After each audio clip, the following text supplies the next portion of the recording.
போரூருக்கு ஒரு விசேஷம். உங்கள் லலிதா ஜுவல்லரி நம்ம போரூருக்கு வந்தாச்சு. திறப்பு விழா சந்தை மார்க்கெட்டிலேயே குறைந்த சேதாரத்தில் மேலும் 1% குறைவு. அன்போட வரவேற்கிறேன். நீங்கள் தவறவிட்ட எபிசோடுகளை இப்பொழுதே காணுங்கள் உங்கள் tandivan.com மற்றும் tandivan யூடியூப் சேனலில்.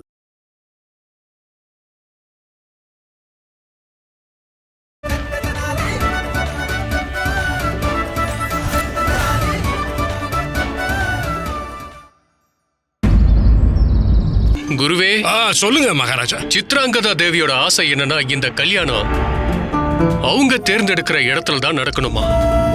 அவங்க இந்த விஷயத்தை பத்தி பேசுறதுக்காக இங்க ராஜசபைக்கு வருகை தந்திருக்காங்க.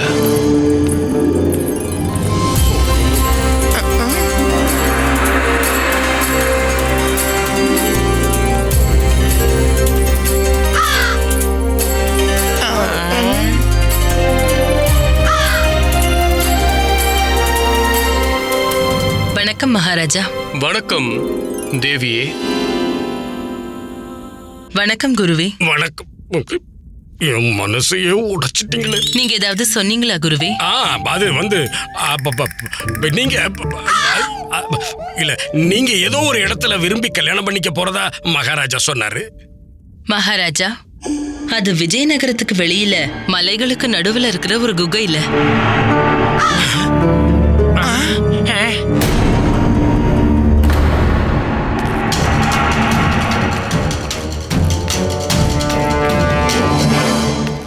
என்னது, குகையிலையா? இப்படி ஒரு இடத்தை தேர்ந்தெடுக்க வேண்டிய அவசியம் என்ன இருக்கு சித்ராங்கதா தேவி? மகாராஜா, அந்த குகை ரொம்ப புனிதமான ஒரு குகை. மகாபாரத காலத்திலிருந்து பல முனிவர்களும் ஞானிகளும் அந்த புனிதமான குகையில தியானம் பண்ணிருக்காங்க. என்னோட கல்யாணமும் இந்த மாதிரியான ஒரு புனிதமான இடத்துலதான் நடக்கணும்னு நான் ஆசைப்படுறேன். தொடர்ந்து தியானம் செய்யக்கூடிய எனக்கே இந்த குகையை பத்தி தெரியலையே. எங்க நடந்தாலும் கல்யாணம் கல்யாணம் தான். அது அரண்மனையா இருந்தாலும் சரி, இல்லனா குகையா இருந்தாலும் சரி. சரியா சொன்னீங்க மகாராஜா. இத நான் ஏத்துக்கிறேன். எனக்கு அனுமதி கொடுங்க மகாராஜா.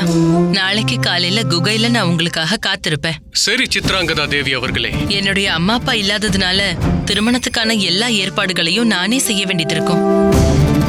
அதனாலதான் சீக்கிரம் கிளம்புறேன்னு சொல்றேன். நான் வரேன். நான் இருக்கிற வரைக்கும் அதுக்கு எந்த அவசியமும் இல்ல. நீங்க ஓய்வெடுங்க, எல்லாத்தையும் நான் பாத்துக்கிறேன். இல்ல மகாராஜா, அதுக்கு எந்த அவசியமும் இல்ல. எல்லா ஏற்பாடுகளையும் நானே பாத்துக்கிறேன். நான் புறப்படுறேன் மகாராஜா. வாங்க. போயிட்டு வரேன் குருவே. வணக்கம். நான் இதை உங்ககிட்ட எதிர்பார்க்கவே இல்லை. நீங்க ஏதாவது சொன்னீங்களா குருவே? நல்லா இருங்கன்னு சொன்னம்மா.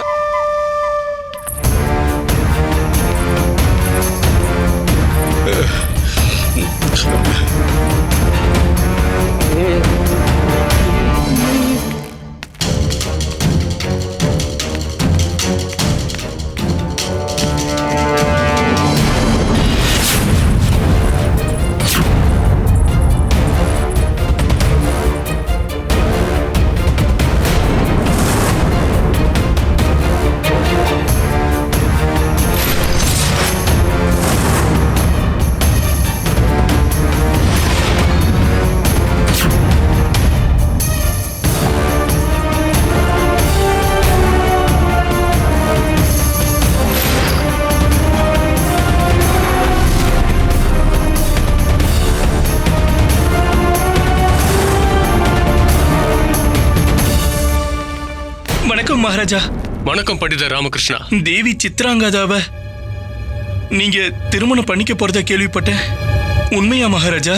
ஆமா ஆமா, உண்மைதான். எப்ப தேவையோ அப்ப வராதீங்க. இப்ப வந்துட்டு உண்மையானு கேளுங்க. இப்படி எல்லாம் பண்ணாதீங்க மகாராஜா.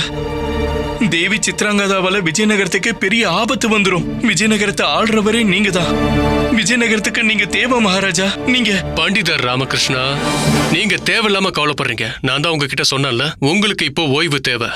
வீட்டுக்கு போங்க, நல்லா சாப்பிட்டு ஓய்விடுங்க, சரியா? அப்புறம் மறந்துடாதீங்க, நாளைக்கு உங்க நண்பரோட கல்யாணம். தயாரா இருங்க. மகாராஜா, தேவி சித்ராங்கதா கிட்ட இவ்வளவு செல்வம், எங்க இருந்து வந்துச்சுன்னு உங்களுக்கு? இல்ல பண்டித ராமகிருஷ்ணா, அத பத்தி நான் யோசிக்கல. கல்யாணத்துக்கு அப்புறமா இத பத்தி உங்ககிட்ட பேசுறேன். எனக்கு தெரிஞ்சதும் உங்ககிட்ட சொல்றேன்.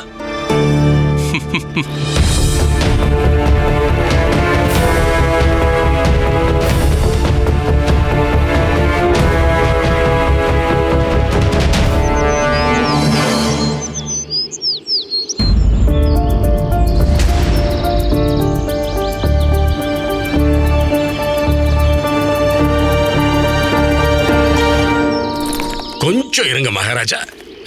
உங்க திருமண மண்டபத்துக்கு போறதுக்கு முன்னாடி ஒரு பண்டிதருக்கு தானம் பண்ணணும் அப்படி சாஸ்திரம் சொல்லுது. இது எனக்கு தான் கேட்கல, எல்லாருக்கும் செஞ்சீங்கன்னா ரொம்ப புண்ணியம். கண்டிப்பா குருவே, கண்டிப்பா.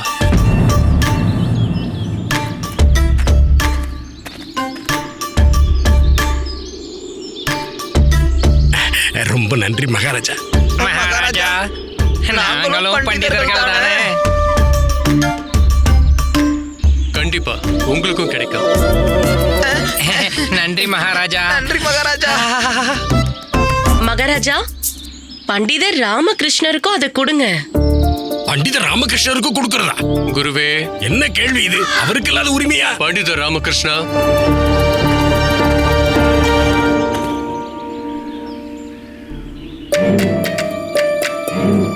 இந்தாங்க, இது உங்களுக்கு தான்.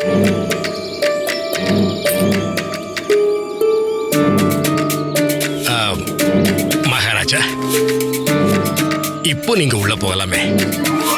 மணமகள் ஏற்கனவே திருமணத்துக்கு காத்துக்கிட்டு இருக்காங்க.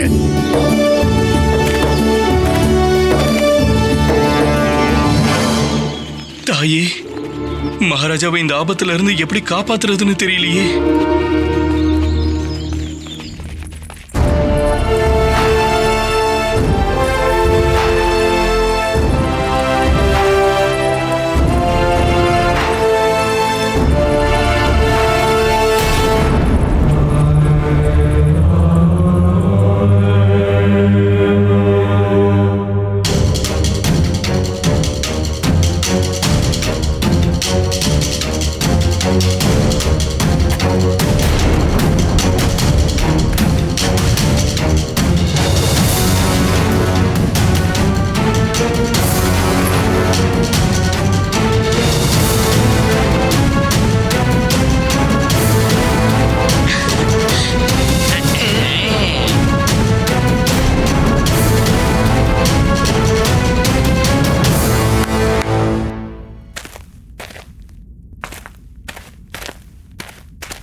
இவ்வளவுதானா?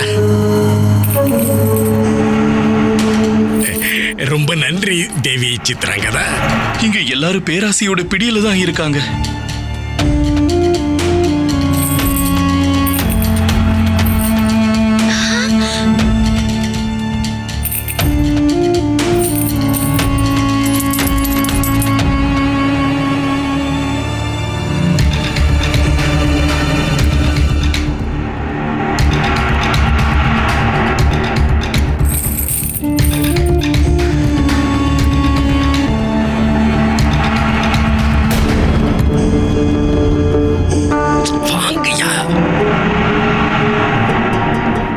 பண்டிதர் ராமகிருஷ்ணருக்கு நம்மளோட திருமணத்துல கொஞ்சம் கூட விருப்பமே இல்லைன்னு நினைக்கிறேன். இல்ல தேவி, அப்படியெல்லாம் எதுவும் இல்ல.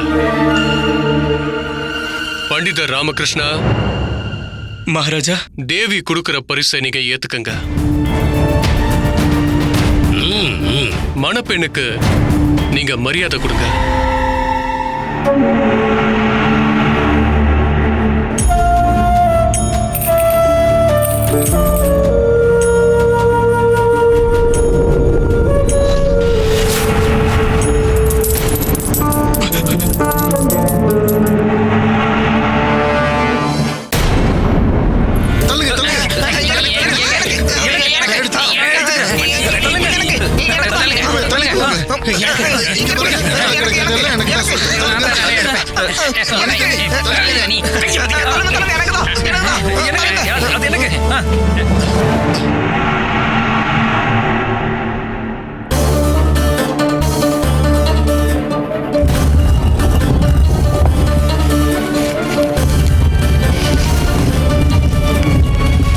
அட என்ன பண்றீங்க? நீங்க குகையோட வாயில எதுக்காக மூடுறீங்க?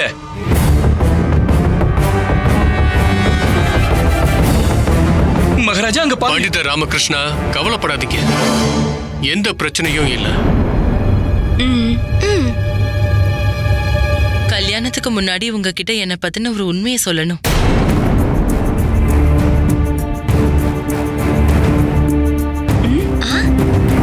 உங்களை பத்தின உண்மையா? அதுதான் எனக்கு ஆரம்பத்திலே தெரியுமே. நீங்க சமஸ்திபூரியோட ராஜகுமாரி. எண்ணில் அடங்காத செல்வத்துக்கெல்லாம் சொந்தக்காரி நீங்க. அது மட்டுமா, பேரழகி, அழகு பதுமை. உங்க அழகுக்கு ஈடு இணையே இல்லை. குருஜி என்ன பண்றீங்க? மகாராஜா முன்னாடிதான் இருக்காரு. உங்களை தலைகீழா கட்டி தொங்க விட்டுருவாரு. அதாவது நான் என்ன சொல்ல வந்தேன்னா, உங்களை பத்தி இன்னும் தெரிஞ்சுக்கிறதுக்கு என்ன இருக்குன்னு கேக்குறேன்.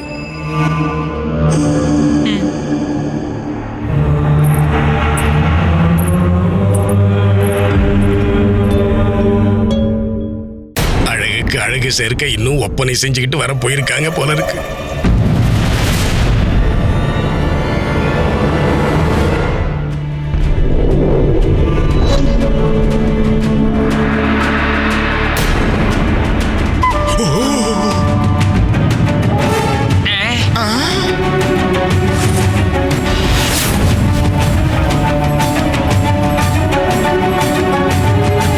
மகாராஜா இது சித்ராங்கதா தேவியோட தாயாரோ? வணக்கம் வணக்கம். நான் என்ன சொல்ல வரேன்னா, நீங்க சித்ராங்கதா தேவி மாதிரி இன்னும் 4 பொண்ணுங்களை பெத்துக்கிட்டு இருந்திருக்கணுமா? எனக்கும் நல்லா இருந்திருக்கும். மகாராஜா, நீங்க ஒண்ணு செய்யுங்க. உங்க மாமியார் கிட்ட கால்ல விழுந்து ஆசீர்வாதம் வாங்கி பண்டிதர்களுக்கும் தானம் வழங்குனா ரொம்ப நல்லது.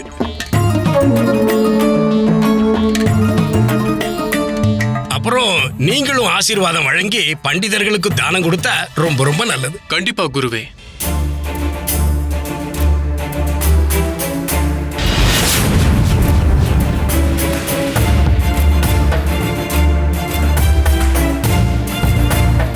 மகாராஜா,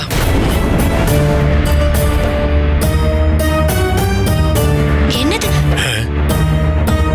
இது? சித்ராங்கதா தேவி குரல். நான் தான் அந்த சித்ராங்கதா. இதுதான் என்ன பத்தின அந்த உண்மை.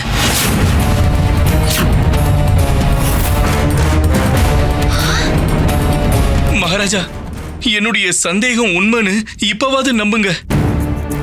அட கடவுளே,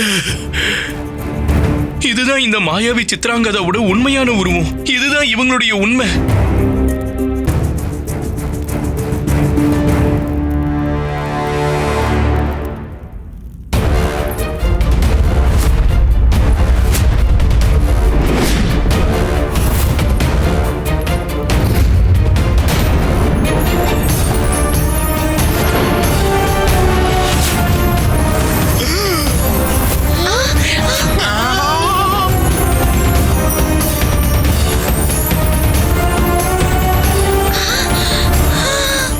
கடவுளே,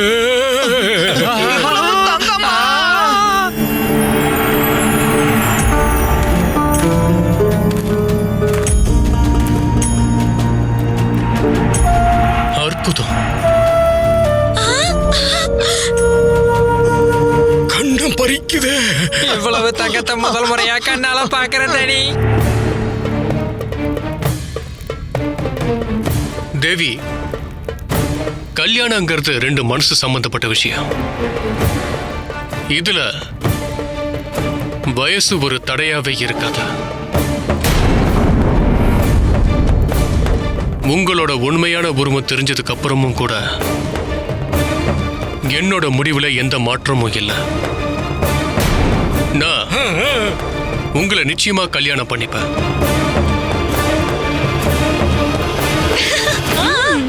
மகாராஜாவும் சித்ராங்கதா தேவியும் தனித்தனியா பண்டிதர்களுக்கு தானே கொடுத்துட்டு மணமேடையில உட்கார்ந்தீங்கன்னா அது ரொம்ப விசேஷம். அது தர்மமும் கூட. கண்டிப்பா குருவே. வாங்க உட்காருங்க. நில்லுங்க. எப்ப பார்த்தாலும் சரியான நேரத்துல இவன் இடையூறை ஏற்படுத்துறான். அந்த காளியம்மா எல்லாமே என்கிட்ட சொல்லிட்டாங்க. மகாராஜா பேரரசர் விக்ரமாதித்யரோட சிம்மாசனத்துல உட்காரணும்னு நினைக்கிறாரு. நீங்க அந்த சிம்மாசனத்துடைய காவலாளி. நீங்க தான் பேராசை. அந்த சிம்மாசனத்துல இருந்து வெளியில வந்த பேராசை நீங்க தான். உண்மைதானே?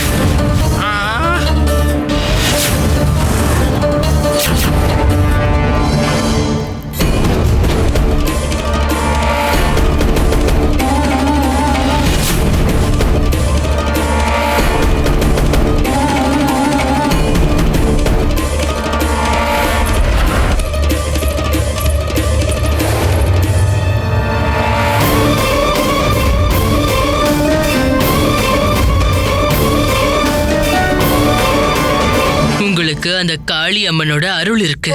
அதனாலதான் என் மந்திரம் உங்ககிட்ட வேலை செய்யவே இல்லை. பண்டிதர் ராமகிருஷ்ணரே, நான் உங்களை கெஞ்சி கேட்டுக்கிறேன். நான் உங்களுக்கு வாக்கு கொடுக்கிற மகாராஜாவை அந்த பிரதிரூப சிம்மாசனத்துல நிச்சயம் உட்கார விட மாட்டேன். தயவு செஞ்சு மகாராஜாவையும் மத்தவங்களையும் உங்க கட்டுப்பாட்டுல இருந்து வெளியேற்றிருங்க. நீங்க மகாராஜாவுக்கு சொல்லி புரிய வைக்க முயற்சி பண்ணீங்கன்னு எனக்கு தெரியும். ஆனா அவரு கேட்கல. இப்போ ரொம்ப தாமதம் ஆயிடுச்சு. பண்டிதர் ராமகிருஷ்ணரே, மகாராஜா கிருஷ்ணதேவராயருக்குள்ள இருக்கிற ஆசை, காமம், கோபம், அகங்காரம், பொறாமை, மோகம்னு எல்லா கெட்ட எண்ணங்களும் இன்னும் அவர்கிட்ட இருக்கிறதுனால அவரால என்ன ஜெயிக்காம பிரதிரூப சிம்மாசனத்துல அமரவே முடியாது. பண்டிதர் ராமகிருஷ்ணரே, விஜயநகரம் ஏற்கனவே ஆபத்துல தான் இருக்கு. உங்களோட குடும்பத்தை தவிர்த்து விஜயநகரத்துல எல்லாரும் ஏன் கட்டுப்பாட்டுல இருக்காங்க?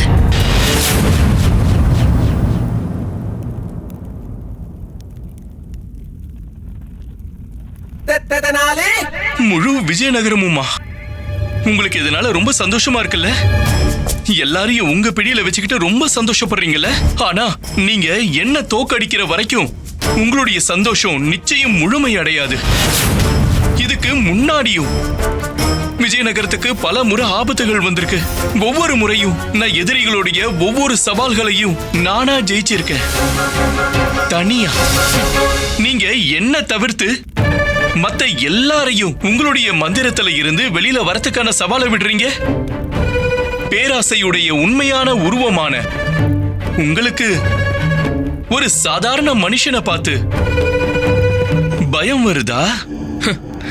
ஏன் கிட்ட மோதுறதுக்கும் சாதாரண விடுகதைகளை தீக்கிறதுக்கும் நிறைய வித்தியாசம் இருக்கு. சவால்களை உங்களால முறியடிக்க முடியும்னு உங்க திறமை மேல உங்களுக்கு நிறைய நம்பிக்கை இருக்குல்ல? அப்படின்னா சரி, இப்ப என்னோட சவாலையும் ஏத்துக்கோங்க. நான் 2 மாட்டு வண்டிகள் நிரம்ப நிரம்ப செல்வத்தை விஜயநகர மக்களுக்கு கொடுக்க சொல்லியிருக்கேன்.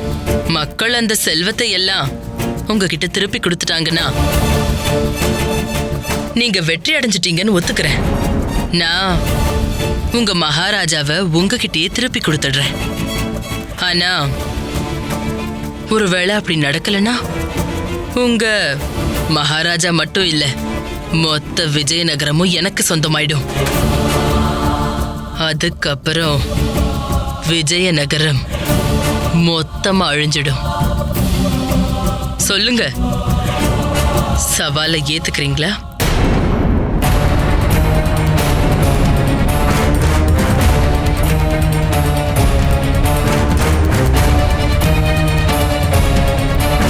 ஏத்துக்கிறேன்.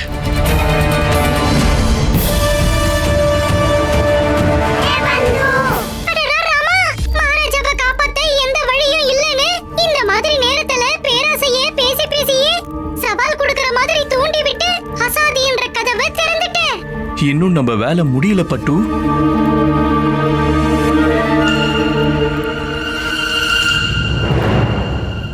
உங்ககிட்ட ஒரு வேண்டுகோள் வைக்கிறேன். நீங்க திருமணம் பண்ணிக்க போறது மகாராஜாவை தானே? நீங்க மத்த எல்லாரையும் உங்க மந்திரத்திலிருந்து விடுவிச்சிருங்களேன். இவங்க எல்லாரையும் மந்திரத்திலிருந்து விடுவிச்சதுக்கு அப்புறம் இவங்களால உங்களுக்கு உதவி செய்ய முடியும்னு நினைக்கிறீங்களா?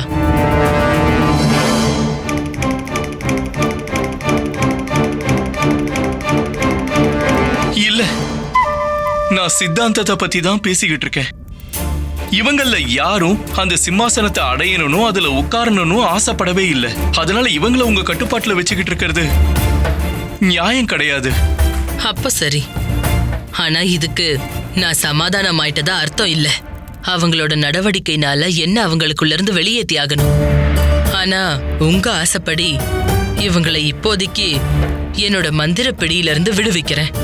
ஆனா இந்த சவாலை நீங்க முடிக்கிற வரைக்கும் மகாராஜா கிருஷ்ணதேவராயர் மட்டும் ஏன் பிடியில இருப்பாரு?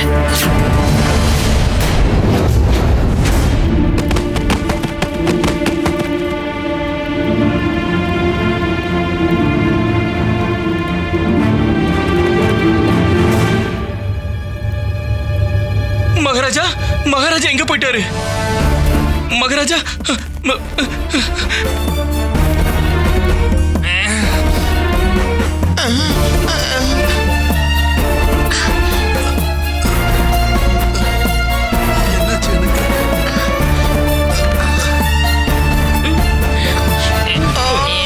எனக்கு என்னாச்சு தனி? நான் எங்க இருக்கேன்? எனக்கு என்ன ஆச்சு?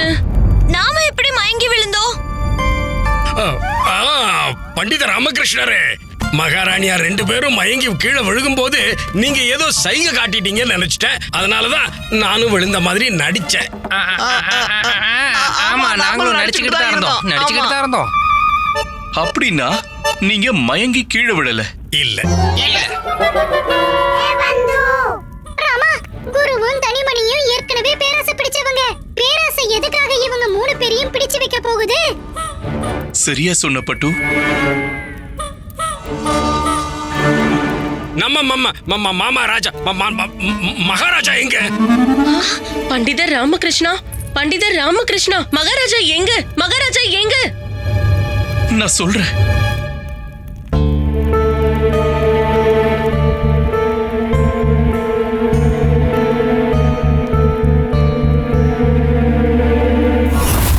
அட கடவுளே! நான் எப்படியாவது பேராசையின் பிடியில இருக்கிற விஜயநகர மக்கள் கிட்ட இருந்து அந்த சித்ராங்கதா கொடுத்த செல்வத்தை திருப்பி வாங்கி ஆகணும்.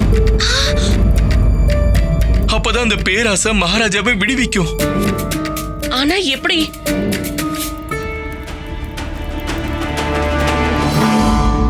எல்லாரும் கேளுங்க. விஜயநகரத்துல இருக்கிற எல்லா மக்களுக்கும் ஒரு அறிவிப்பு வெளியிடுறோம்.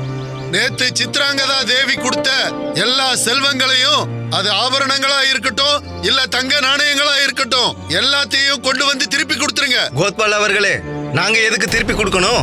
அதை எங்களுக்கு சித்ராங்கதா தேவி பரிசா கொடுத்தாங்க. நீங்க திருப்பி கொடுத்துதான் ஆகணும். ஏன்னா மகாராஜா உயிர் ஆபத்துல இருக்கு. மகாராஜாவுக்கு என்னாச்சு? என்னால உங்களுக்கு விளக்கம் எல்லாம் தர முடியாது.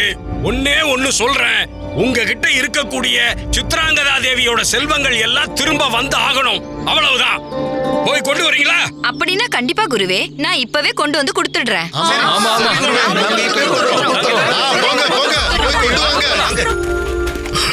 ஒரு வழியா நான் சொல்ல வந்தது மக்கள் எல்லாரும் புரிஞ்சுக்கிட்டாங்க.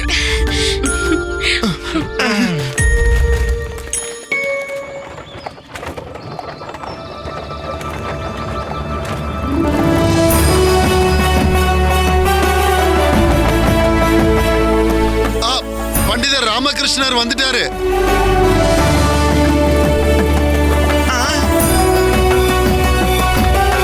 ரெண்டு மாட்டு வண்டிகளோடயா? மகாராணி, என்ன இதெல்லாம்?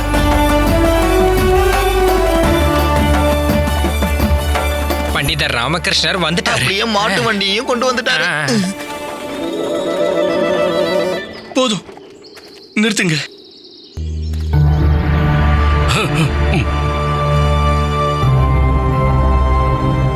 பேராசையின் பிடியால மகாராஜாவுக்கு என்ன நடக்குதுன்னு கொஞ்சம் கூட புரிய மாட்டேங்குது. அப்படி இருக்கும்போது சாதாரண மக்கள் அதோட பிடியில இருந்து வெளியில வந்து அவங்களுடைய செல்வத்தை கொடுப்பாங்களா?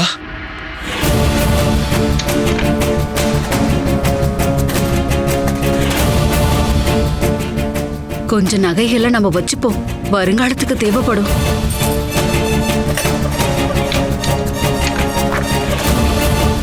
சில நாணயங்களை என் மகனோட எதிர்காலத்துக்காக நான் எடுத்து வச்சிடுறேன்.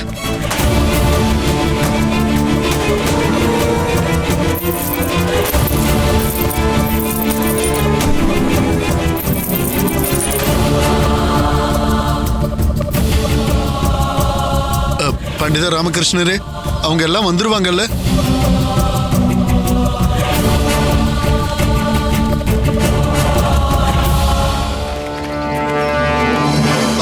இதோ வந்துட்டாங்க.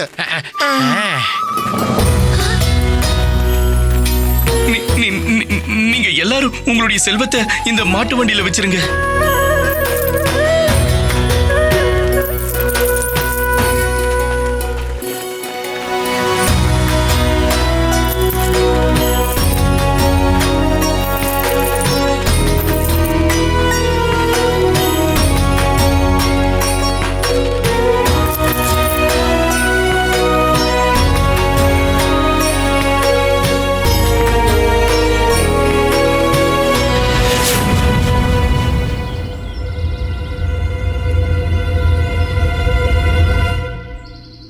நீங்க உங்க எல்லாருடைய பரிசையும் இதுல வச்சிட்டீங்களா?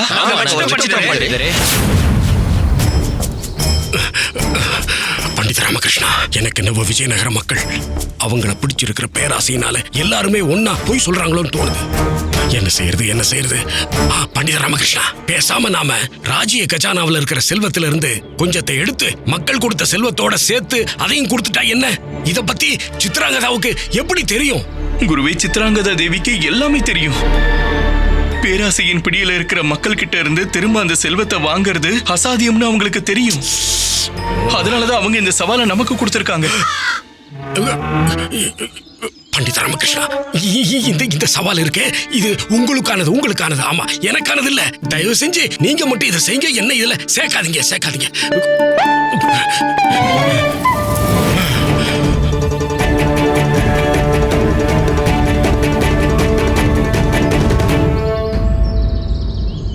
உண்மையை சொல்லணும்னா, முதல் முறையா கடவுள்கிட்ட நீங்க பண்டித ராமகிருஷ்ணருக்கு கொடுத்த அந்த சவால்ல அவர் கண்டிப்பா தோத்துறணும்னு வேண்டிட்டு இருக்க. அப்பதான் நான் உங்களை கல்யாணம் பண்ணிக்க முடியும். அப்பதான் இந்த தங்கமும் செல்வமும் எனக்கு சொந்தமாகும். நீங்க கவலைப்படாதீங்க மகாராஜா கிருஷ்ணதேவராயரே. நீங்க நினைச்சதுதான் நடக்கும். இத நினைச்சு கவலைப்பட வேண்டிய எந்த அவசியமும் இல்ல.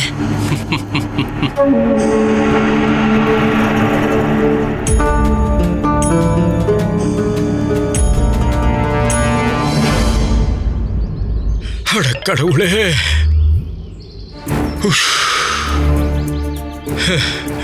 ஒரு வண்டி தானே நிரம்பி இருக்கு.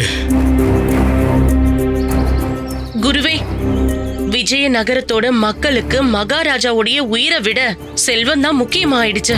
மகாராணி சின்னாதேவி அவர்களே, இத பாக்குறதுக்கு நமக்கு கஷ்டமா இருக்கலாம்,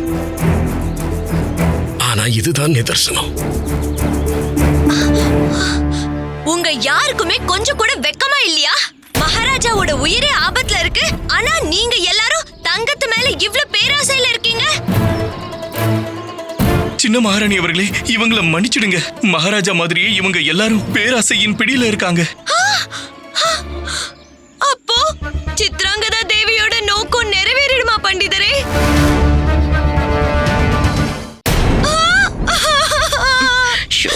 மகாராணி திருமலம்பா, பண்டித ராமகிருஷ்ணா, ஏதாவது செய்யுங்க, தயவு செஞ்சு ஏதாவது செய்யுங்க. இப்போ மகாராஜா உயிரே உங்க கையில தான் இருக்கு. இப்போ யோசிங்க பண்டித ராமகிருஷ்ணரை யோசிங்க.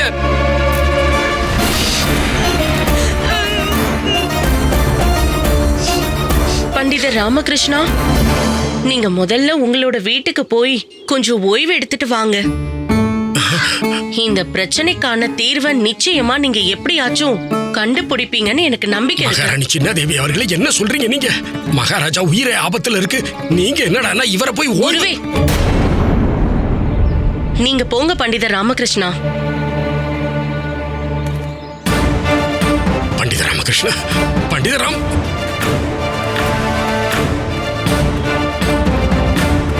ஈஸ்வரா,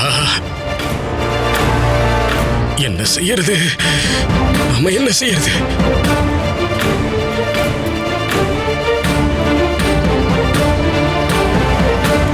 முதல்ல உன்னுடைய வீட்டு பாடத்தை முடி, அப்புறம் வந்து விளையாடு. இல்ல, நான் இப்பதான் விளையாடுவேன். இப்ப நான் சொல்றத நீ கேக்கல, உன்னுடைய பொம்மையை நான் வெளியில தூக்கி போட்டுருவேன். என்னோட பொம்மையை தூக்கி போடாதீங்கம்மா. நீங்க சொல்ற எல்லாத்தையுமே நான் கேக்குறேன். அப்படி வா வழிக்கு. முதல்ல போய் உன்னுடைய வீட்டு பாடத்தை முடி.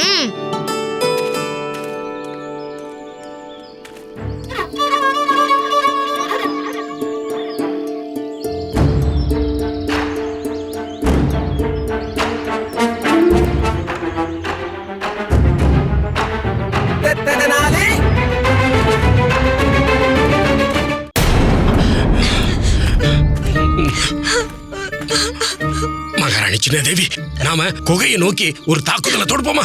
எப்படியாவது அந்த சித்ராங்கதாவை இந்த குகையை விட்டு வெளியில கொண்டு வந்துருவோம். அதுக்கப்புறம் நான் என்னோட மந்திர சக்தியால அவளை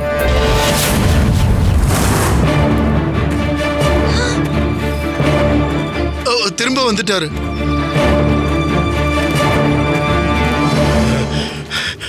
எனக்கு தீர்வு கிடைச்சிருச்சு குருவே. சொல்லியா?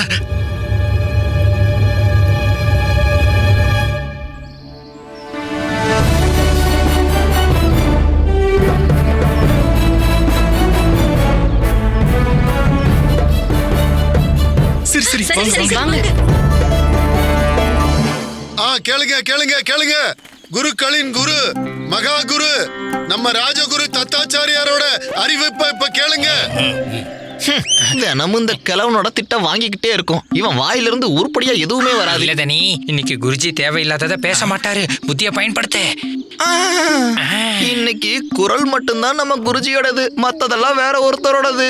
வார்த்தைகளோட சொந்தக்காரர் பண்டிதர் ராமகிருஷ்ணர் தான். அதனால குருஜி தேவையில்லாததை பேச மாட்டாரு.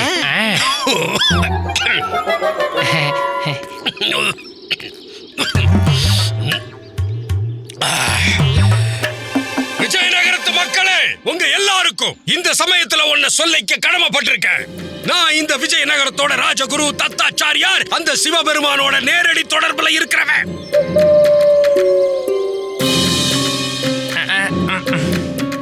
உங்ககிட்ட பொய் சொல்ல வேண்டிய அவசியம் எனக்கு இல்ல. அந்த தேவி சித்ராங்கதா கொடுத்த செல்வம் அத்தனையும் இப்பவே உங்ககிட்ட இருந்து திரும்ப வந்து ஆகணும். ஏன்னா அது சபிக்கப்பட்டது. அது உங்க வீடுகள்ல இருந்தா அது உங்களுக்கும் உங்களோட வாரிசுகளுக்கும் ஆபத்தை கொண்டு வந்து சேர்த்துரும். இப்ப நாங்க சொல்றத எந்த குடும்பங்கள் கேட்கலையோ, நாங்க சொல்றது நகைச்சுவையா எடுத்துக்கிறாங்களோ, அவங்க எல்லாருக்குமே நாளைக்கு சூரிய உதயத்துல உண்மை என்னன்னு தெரிய வரும். அவங்களோ இல்ல அவங்க குடும்பத்துல இருக்கிற யாரோ ஒருத்தரோ நிச்சயம் மரணத்துக்கு உள்ளாவாங்க.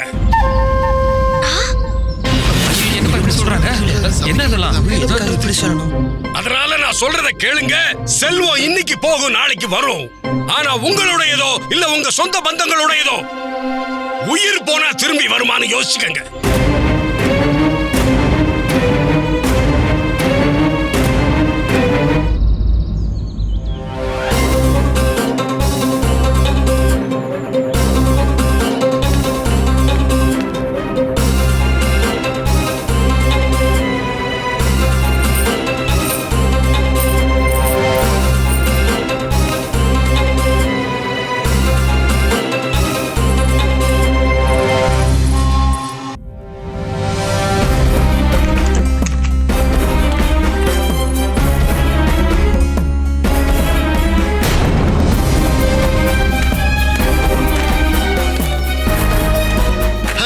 அங்க பாருங்க, அவங்க எல்லாரும் வந்துகிட்டு இருக்காங்க.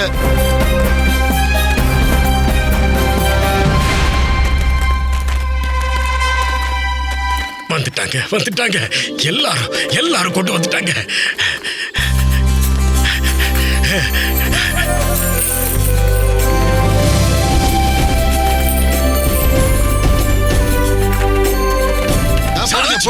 சாதிச்சிட்டோம். பேராசையை தாண்டி நாம சாதிச்சிட்டோம். இதுல இருந்து என்ன தெரியுது? பேராசையை தாண்டி மக்களுக்கு உயிர் பயம் ரொம்ப இருக்குன்னு தெரியுது.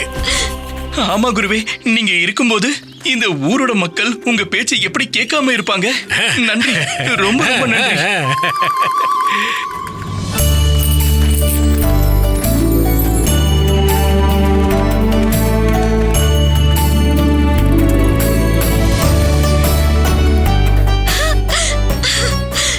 மாட்டு வண்டிகளும் நிரம்பிடுச்சு.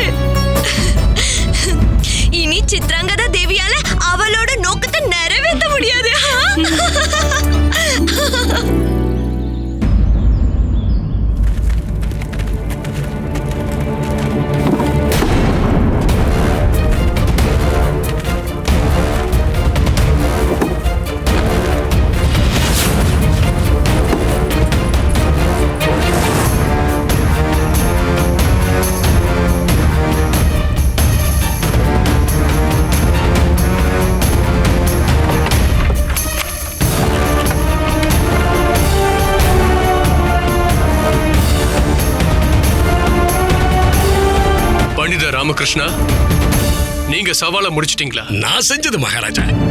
இல்ல, நாங்க 2 பேரும் சேர்ந்துதான் இதை செஞ்சோம். ஆமா மகாராஜா. இதுக்காகலாம் என் முடிவை மாத்திக்க முடியாது. சித்ராங்கதா தேவி,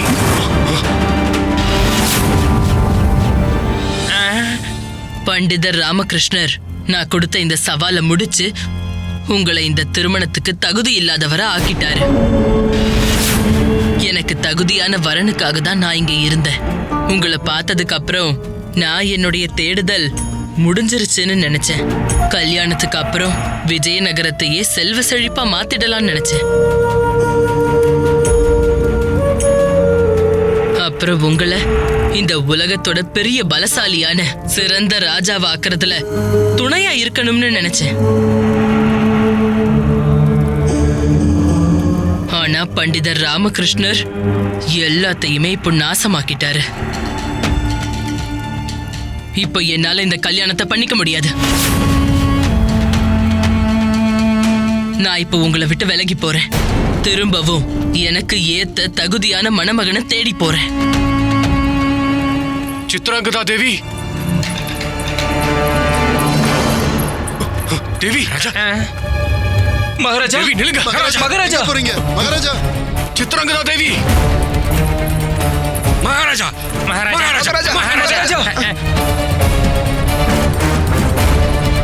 சித்ராங்கதா தேவி, நீங்க என்ன இந்த மாதிரி விட்டுட்டு போக கூடாது.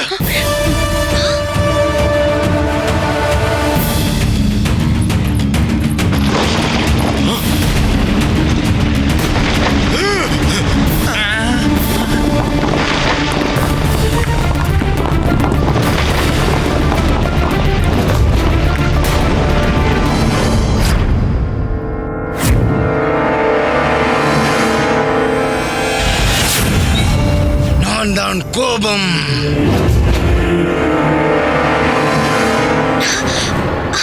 மகாராஜா, செல்வங்கள் இது மக்களுக்கு எவ்வளவு பயன்பட்டிருக்கும். மகாராஜா, குகையோட வாயில் மூடிருச்சு. அந்த பெண்மணியும் காணாம போயிட்டா. இங்க என்ன நடக்குது?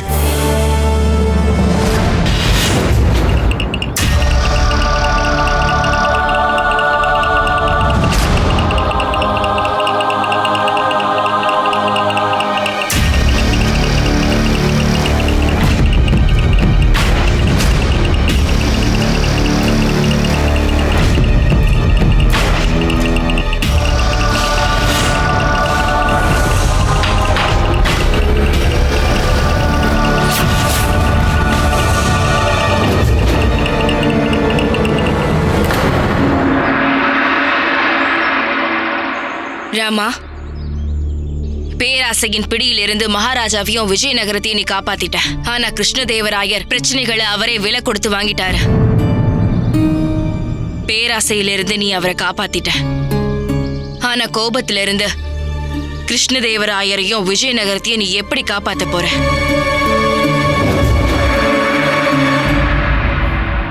பண்டிதர் ராமகிருஷ்ணா, அந்த செல்வம் எனக்கு கிடைக்காம போனதுக்கு முழுக்க முழுக்க நீங்க தான் காரணம். இந்த விஷயத்தை என்னால மறக்கவே முடியல. உங்களுக்கு நன்றி சொல்லி ஆகணும்னு நினைக்கிறேன். மகாராஜா, அப்புறம் நான் இன்னொரு விஷயமும் தெரிஞ்சுக்க ஆசைப்படுற ராமகிருஷ்ணா, நீங்க உங்களோட மொழிபெயர்ப்பு வேலையை முடிச்ச உங்களோட சிறப்பு நிபுணர் பதவியை காப்பாத்திக்கிட்ட எனக்கு நன்றி சொல்ற வாய்ப்பை எப்ப கொடுக்க போறீங்க? இல்லனா பண்டிதர் ராமகிருஷ்ணா, 8வது சிறப்பு நிபுணரா நீங்க இருக்கணும்னா திரும்பவும் நீங்க சோதிக்கப்படுவீங்க. மகாராஜா, பண்டித ராமகிருஷ்ணருக்கு என் வீட்டுக்கான வழி நல்லாவே தெரியும். ஆனா மொழிபெயர்ப்புன்னு வரும்போது மட்டும் வழி தவறி எங்கேயாவது போயிடுறாரு. நீங்களே சொல்லுங்க மகாராஜா, இப்படி சூழ்நிலையில நான் அவர் வீட்டுக்கு போய் அவர் கைய காலை பிடிச்சி இந்த மொழிபெயர்ப்பு வேலையை செய்ய சொன்னா அது நல்லாவா இருக்கும்? நல்லா இருக்குமா சொல்லுங்க? நல்லாவே இருக்காது மகாராஜா. எனக்கு தெரிஞ்ச வரைக்கும் இவருக்கு அற்புதம் குருவே, அற்புதம். உங்களையும் நான் பாராட்டியே ஆகணும். மொழிபெயர்ப்பு பண்ற வேலை பண்டிதர் ராமகிருஷ்ணரோட வேலை அப்படின்னா குருவே, நான் உங்களுக்கு என்ன வேலை கொடுத்திருந்தேன் அந்த வேலையில நீங்க தான் இவருக்கு உதவி செய்யணும். அதை நீங்க செஞ்சீங்களா? சொன்ன நேரத்துல அந்த வேலை முடியவே இல்ல. இது உங்களோட தவறும் தான் குருவே. நான் இங்க கோவப்பட விரும்பல, ஆனா நீங்க எல்லாரும் என்ன கோவப்பட வைக்க கட்டாயப்படுத்துறீங்க. பண்டித ராமகிருஷ்ணா, எப்பவுமே குரலை உயர்த்தாத மகாராஜா இன்னைக்கு என்ன திட்டாரு. இதுக்கு காரணம் நீதான், நீ மட்டும்தான். இதுக்கு பழி வாங்கியே தீருவேன். மணி, ஆச்சரியமா இருக்குல்ல, நம்ம குருஜி ஒவ்வொரு முறையும் எந்த தப்பும் பண்ணாம தானாவே போய் அவமானப்பட்டுட்டு வராரு. நம்ம குருஜியோட திறமையே இதுதானே. யாராவது பேசும்போது குறுக்க பேசி அசிங்கப்படுறது இது வழக்கம் தானே. நீ சரியா சொன்ன.